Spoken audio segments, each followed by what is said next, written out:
Alright, it's 1 o'clock in the morning, even though this says 11:57, but we'd have to pay Simplex $8,000 to change that, so we're not going to do that today. We are going to trip it and see if we get a light show.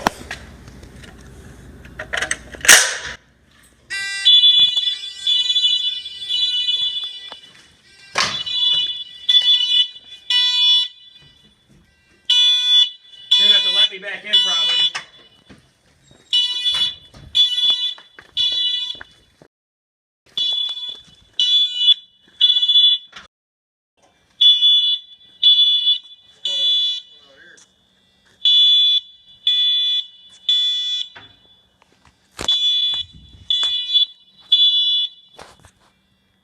That's great.